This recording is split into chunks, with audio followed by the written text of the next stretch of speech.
Welcome to Sagada! Hi guys! Welcome back! Samahan nyo naman kami ngayon dito sa Sagada. Bago ka pala mag-explore ay kailangan mong magbayad ng tourism fee na 100 per person.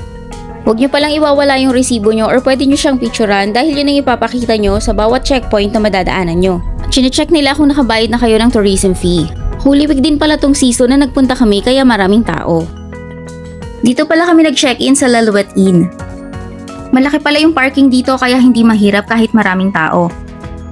Meron silang available na front desk at meron din silang restaurant kaya hindi kami nahihirapan maghanap kung saan kami kakain.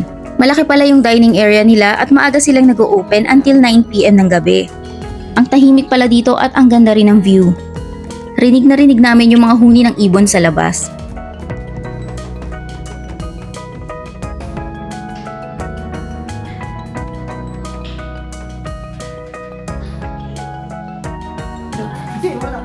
Kada floor pala ay meron silang living room kung saan ka pwedeng magstay. Ganito siya. Nasa third floor pala yung nakuha namin na room. 2 room pala yung kinuha namin. 3,000 pesos only lang pala ang room for 2 packs, kasama na yung breakfast doon. 800 naman ang additional person, kasama na rin yung breakfast doon.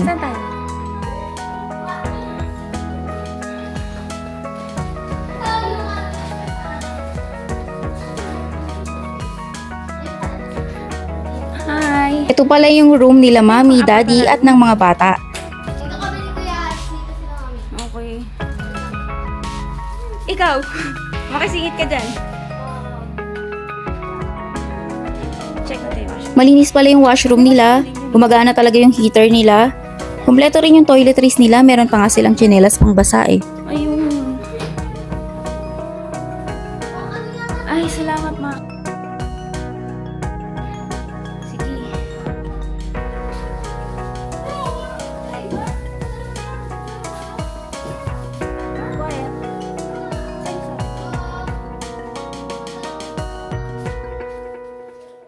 Ito naman pala yung isang room na nakuha namin.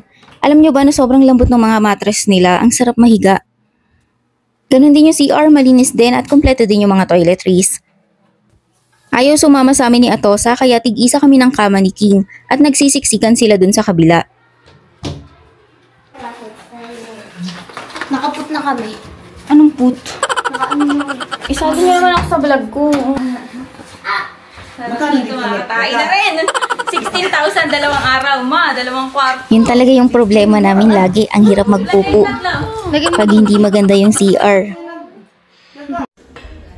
Busog pa kaming matatanda kaya yung mga bata na lang yung kumain kasi sila naman yung laging gutom. Ano po? Sinigang yung in-order nila at ang sarap din ng luto dito. Punta tayong dito, Sagada.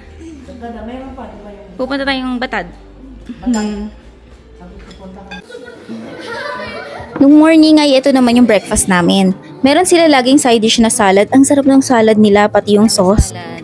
Ayaw ng mga bata ng salad kaya sa amin na lang matatanda yun.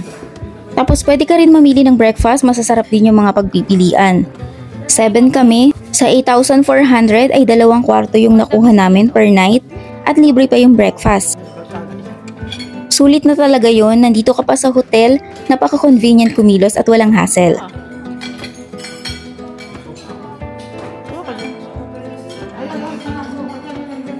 Dadaanan naman natin yung chinek-in na natin. Ito. After namin kumain ay gumayak na kami at pupunta naman kami dito sa Sumaging Cave. Lumusot pa nga ako nito. Kiling ako pa nga talaga na kung ano